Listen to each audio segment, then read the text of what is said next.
Alright guys, it's Ryan from RJ Martindale, and in this video I'm going to be answering some of the common questions that I'm getting each week and also some of the direct messages that I receive. Some of the questions are on systems and processes, service plans and growing a plumbing and heating business. Dan, our cameraman, is going to be off for the next 9 to 10 days, so I'm going to try and get this out. Hopefully you'll find some value on it. These are just situations and scenarios I've gone through over the last 7 or 8 years. I'm going to jump on the flip chart. I'll show you some examples of how some of the comments have affected and how my mindset's changed over the last 7 to 8 years. Systems and processes. Hi mate, what management software are you currently using? So at the minute we've got Propeller running from the previous business, that BHE were previously using, which is more set up for social housing, councils, brilliant for purchase orders, ordering parts, it's great, but it's not so great on the marketing side and the consumer direct private customers. So that's Propeller, and I've also got CommuSoft, which I've been using for the last 6 to 7 years, which is great, but I'm now also looking into SimPro. I'm actually paying our subscription on SimPro, and we're looking to build that out. The difference with SimPro is it's like a blank canvas and you can build the software to suit your business. So in terms of us doing service plans, CommuSoft is just not set up for it, which is a problem for us and will be as we scale from 2,000 to 5,000 home care customers.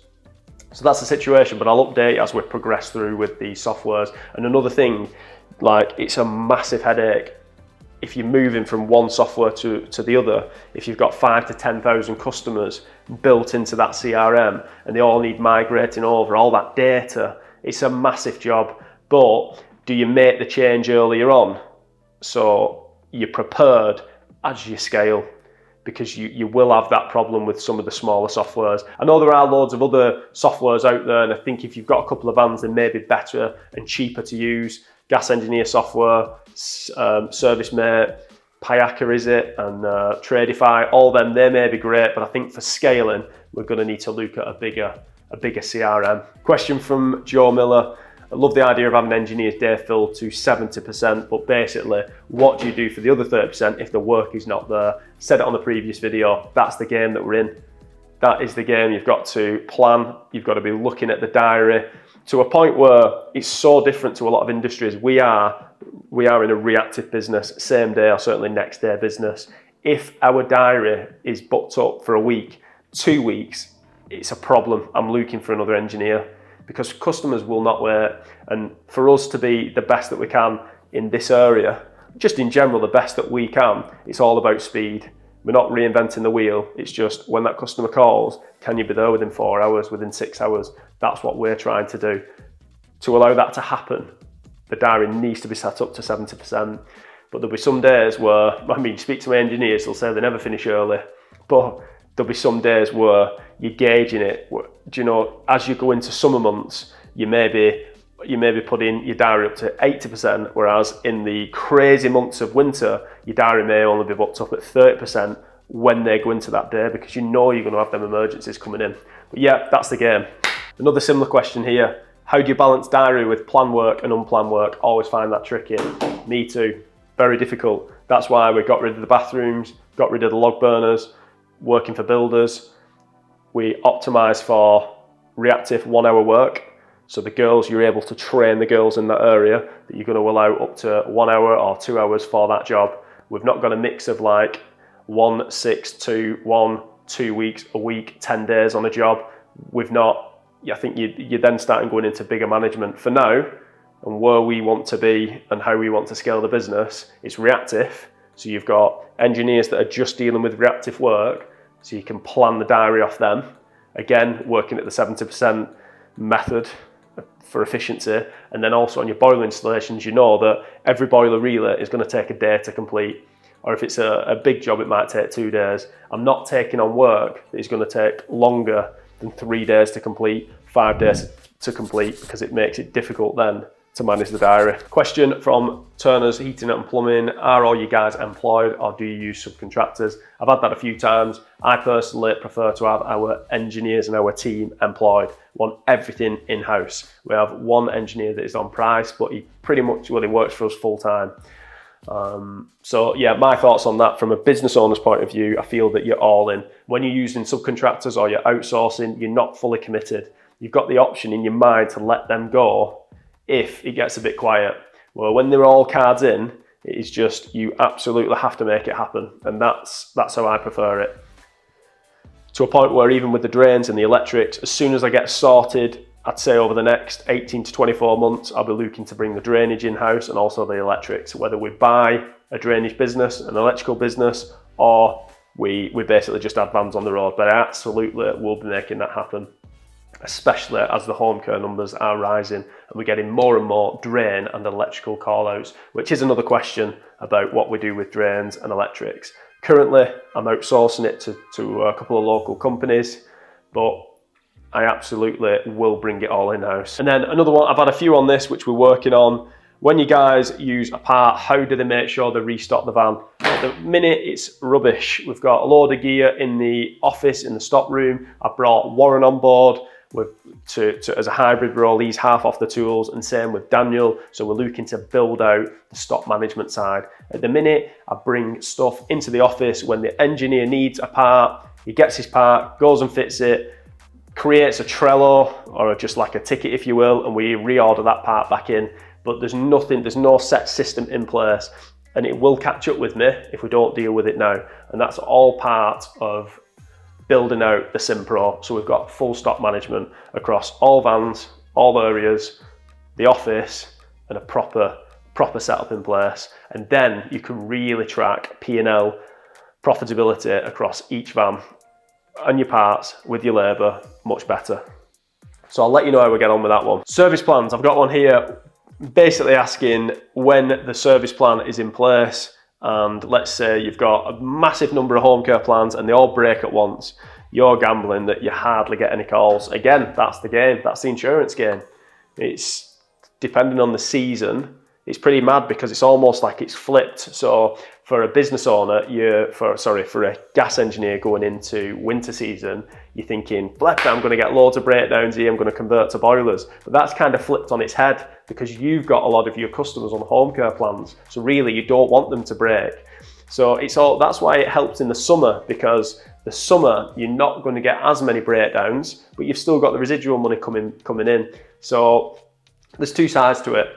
But there are times, don't get me wrong, there are times where you've got a lot of customers that are ringing you all at once, especially when you've got low temperatures like freezing and you've just got to deal with it. And it's just long days, get up an hour earlier, work an hour later, and just get through them. Like, that is literally all you can do.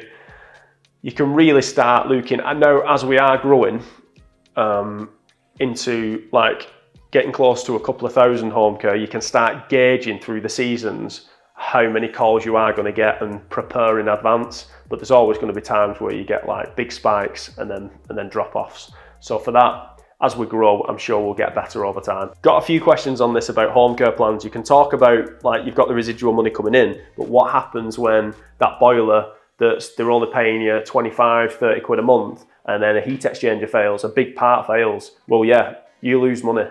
Like, service plans are not like the be all and end all. They're brilliant for residual income, but there's times where you're going to get nailed with cost. We've had, in the last 4 weeks, we've had a couple of heat exchangers, we've had maybe a dozen circuit boards, often ordering valent circuit boards that are blowing. They're all expensive parts, but yeah, in answer to the question that followed, is it the sheer amount of home care plans that offset the difference? And yeah, in theory, it does. But I do feel there will be times where you are paying out more than you're actually bringing in. But you would hope that over the course of the 12 months that you're up in terms of profitability, you are up. And so far, that's what we've found. And I think the better you are as an engineer, and your engineers are, in terms of diagnosing parts, not like, for instance, some of the big national suppliers that are throwing 3-4 parts in to fix a boiler, that is a big problem. You are definitely losing money. But if you're accurate with your diagnosing the boilers and being efficient, you can do well. But yeah, you win some and you lose some, certainly with the home care. Coaching, I've had quite a number of direct messages on, do we offer a course or can I offer some training? At this point, as you can see, I'm all in with my business and the new business. Need to make that work. I've not got time to do anything else.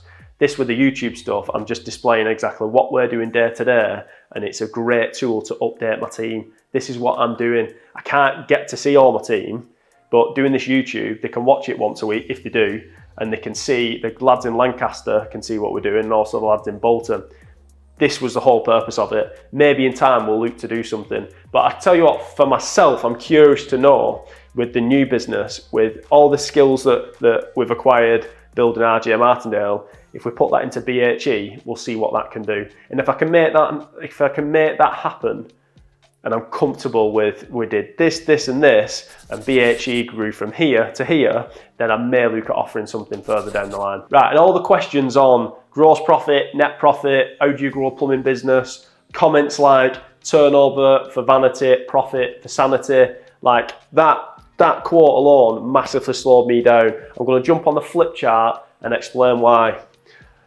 So, right, firstly, let's just understand what profit is and the three types of profit. Because when I first started, I didn't know. And that's what held me back.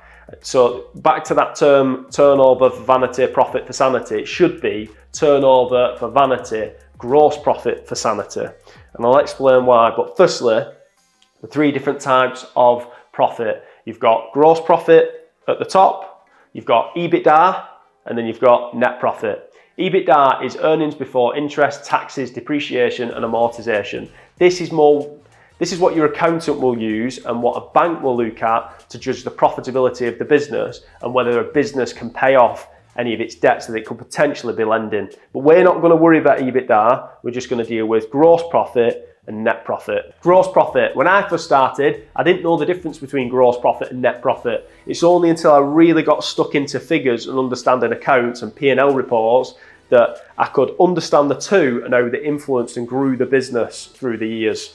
Okay, so gross profit, total amount of invoices minus suppliers. As simple as that. All your invoices that you create for the week minus your suppliers that might be a Plumbase, Wolseley, Part Centre, Travis Perkins, all of them figures get taken off and you've got gross profit. Gross profit, super important. Always pushing for gross profit all the way through your, as the years go on, you're pushing that number up as much as possible, and the percentage, the ratio between the two, that wants to be going up as well. Okay, so that's your gross profit. Net profit is after everything else, your overheads have been taken off. Overheads like marketing, fuel, rent, utilities, market spend, salaries, director's salary, all that's got to come off, and then you've got your net profit. Net profit, not as important, depending on what season of your career and your business you're in. I'll explain to you why here. When I first started, I used to hear that a lot. Turnover for vanity, profit for sanity. It held me back. The reason why is because I didn't want to spend any money to affect my net profit, if that makes sense. So I didn't want to spend any money on marketing because I think, well, if I spend that, then I'm not going to earn any money. Not realising that if I was marketing for the correct work, that would increase our gross profit.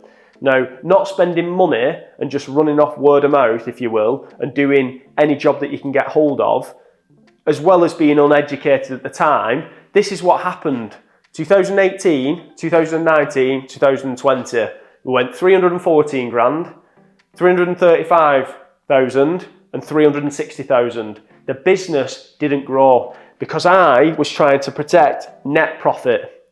When really what I should have been doing is looking to forget my net profit, drive money into marketing to get the correct work to increase turnover, increase sales and gross profit. The higher you can get your gross profit, the more fat that you've got underneath to spend on marketing. Now, if you're just worried about net profit and doing the crap work, we still weren't making any money. That was the problem. We ended up here, paying wages, PW. So what that means is after everything is paid out, you paid out your fuel, there's no marketing budget, You've paid your wage, say your basic commercial wage. Let's say you're paying the business owner between 35 and 40k. There was nothing left after that. There is no net profit because you're not doing the right work. You absolutely must sacrifice, or I found, any net profit or put yourself at a loss to then push sales. You're pushing sales up by getting the correct work in, which in our case was service plans and boiler installations, not working for builders, doing stores, doing bathrooms and all the other stuff. Okay, but you've got to forget about the net profit to grow short term. Now, around this time, 2020, after these 3 years of just not progressing, I wanted to understand what was going on. And that's when I really got stuck into accounts, zero, understanding P&Ls, balance sheets, and just having a day-to-day understanding of the numbers. Okay, this is what happened. 2021, 22, 23, and 24. These are our actual figures. So we went 480,000, 950,000, 1.15 and 1.5 million. This happened by sacrificing all the net profit to push into marketing. And I'm still even doing that now. So it all depends on what you're optimizing for. When you're asking questions about net profit and gross profit, your gross profit figure should be going up all the time. And the percentage, like from here, 2023 to 2024, our percentage of gross profit, we've sent up 10%, which when you start understanding the numbers is massive. Okay, the higher the gross profit, again, the more fat that I've got underneath to work on building the business. Around this point, any of the net profit that I had left, I put back into getting myself an office, getting new vans, and getting a lady in the office to start answering the phone. That's what I did there.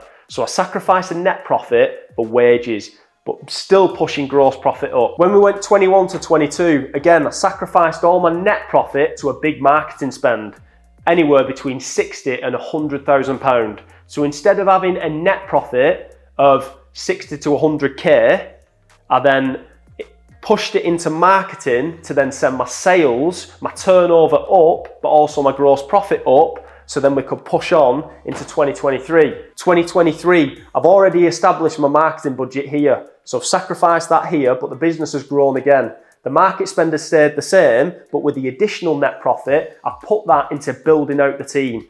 So I've got another comment that's come up a couple of times about you're over leveraged on staff. Well, yeah, I am over leveraged on staff because what I'm doing at this point in the season is growing out the team. So here we've then got an in-house bookkeeper. Well, now we've got two. I've got two ladies answering the phone. So I'm building out this core, but I'm sacrificing the net profit short term for this. Gross profit again is going up all the time. Moving into 2024, I've got a solid team answering the phone, running the accounts, and I've got a strong marketing spend at 100k. Here, we decide to buy another business. So again, sacrificing the bottom line to acquire another business and build out the team further. I've also got the money from the gross profit to then build out the middle management. Middle management is pulling an engineer off the tools to survey, another engineer to come off and work on operations, drive the business. So as we progress, I'm pulling myself out of the business.